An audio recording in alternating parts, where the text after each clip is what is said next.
जाति प्रथा का विनाश यानी annihilation of caste Bharat Ratna Baba Saheb doctor Bhimrao Ambedkar द्वारा लिखे गए उनके श्रेष्ठतम एवं प्रसिद्ध ग्रंथों में से एक है। इसका प्रकाशन वर्ष 1936 में हुआ था। इस ग्रंथ में तत्कालीन जाति व्यवस्था का घोर विरोध किया गया है। साथ ही साथ उस समय के धार्मिक हिंदू नेताओं का भी विरोध किया गया है। ये ग्रंथ एक ऐसे भाषण का रूप है जिसे बाबा साहेब को सार्वजनिक रूप से पढ़ने का मौका नहीं मिला। यह भाषण बाबा साहेब ने जब लिखा था जब लाहौर के हिंदुओं के एक संगठन जिसका नाम जात पात तोड़क मंडल था ने उन्हें यानी बाबा साहेब को अपने वार्षिक सम्मेलन में मुख्य भाषणकर्ता के रूप में आमंत्रित किया था।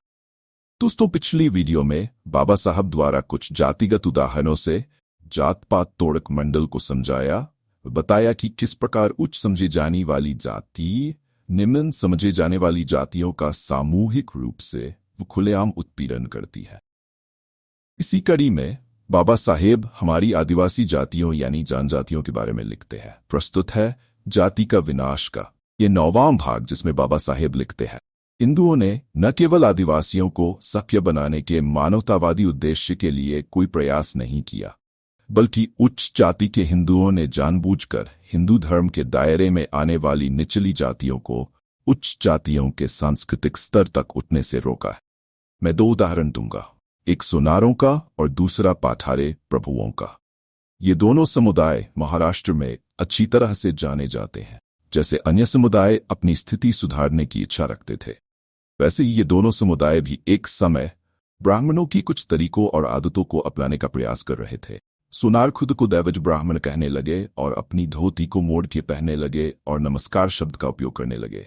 धोती को मोड़ के पहनने और नमस्कार करने का तरीका ब्राह्मणों के लिए विशेष था। ब्राह्मणों को यह अनुकरण पसंद नहीं आया और सोनारों द्वारा ब्राह्मणों की तरह दिखने का यह प्रयास उन्हें अच्छा नहीं लगा। पेशवाओं के आधिपत्य के तहत ब्राह्मणों ने सोनारों के इस प्रयास को सफलतापूर्वक रोक दिया।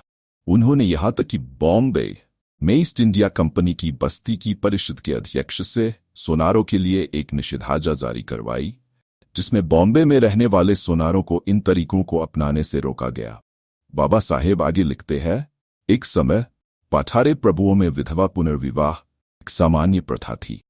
बाद में इस विधवा पुनर्विवाह की प्रथा को जाति के कुछ सदस्यों द्वारा सामाजिक निम्नता का चिन्ह माना जाने लगा, विशेष रूप से इसलिए क्योंकि ये ब्राह्मणों में प्रचलित प्रथा के विपरीत थी। अपने समुदाय की स्थिति को सुधारने के उद्देश्य से कुछ पाठारे प्रभुओं ने अपनी जाति में प्रचलित इस विधवा पुनर्विवाह की प्रथा को रोकने का प्रयास किया। समुदाय 2 शिविरों में बंट गया। एक पक्ष इस नई प्रथा के पक्ष में था और दूसरा विरोध में। पेशवाओं ने विधवा पुनर्विवाह के पक्षधर लोगों का साथ दिया और इस प्रकार ब्राह्मणों के तरीकों को अपनाने से पाठारे प्रभुओं को व्यावहारिक रूप से रोक दिया। हिंदू मुसलमानों की आलोचना करते हैं कि उन्होंने अपने धर्म का प्रसार तलवार के बल पर किया। वे ईसाई धर्म का मजाक उड़ाते हैं, ये कहते हुए कि उनके पास धार्मिक न्यायालयों इंक्विजिशन के जरिए जबरन धर्मांतरण का अधिकार था। लेकिन वास्तव में कौन बेहतर है और हमारे सम्मान का अधिक हकदार है, मुसलमान और ईसाई जिन्होंने अपनी धार्मिक धारणाओं को अन्य लोगों पर थोपने का प्रयास किया क्योंकि वे इसे उनके उद्धार के लिए आवश्यक मानते थे, या वह हिंदू जिसने ज्ञान का प्रकाश फैलाने से इनकार किया तो दूसरों को अंधकार में रखने का प्रयास करता रहा, जो अपने बौद्धिक और सामाजिक विरासत को उन लोगों के साथ साझा करने के लिए तैयार नहीं था जो इसे अपना बनाना चाहते थे। मैं बिना किसी संकोच के कह सकता हूं कि अगर मुसलमान क्रूर थे तो हिंदू नीच थे और नीचता क्रूरता से भी बुरी होती है। इस प्रकार बाबा साहेब ने इस 9वें भाग में मुसलमानों व ईसाइयों द्वारा निम्न जातियों के हिंदू धर्म त्यागने को सही ठहराया। दोस्तों, वीडियो अच्छी लगी तो बाबा साहेब के मिशन को आगे बढ़ाने के लिए अपने परिवार के अन्य सदस्यों को वीडियो जरूर शेयर करें। अपने बच्चों व बुजुर्गों को जरूर सुनाएं। व्हाट्सएप ग्रुप में शेयर करें। वीडियो में दिए गए प्रसंग के बारे में अपने बहुमूल्य विचार कमेंट बॉक्स में जरूर लिखें। चैनल को सब्सक्राइब करें, लाइक करना ना भूलें।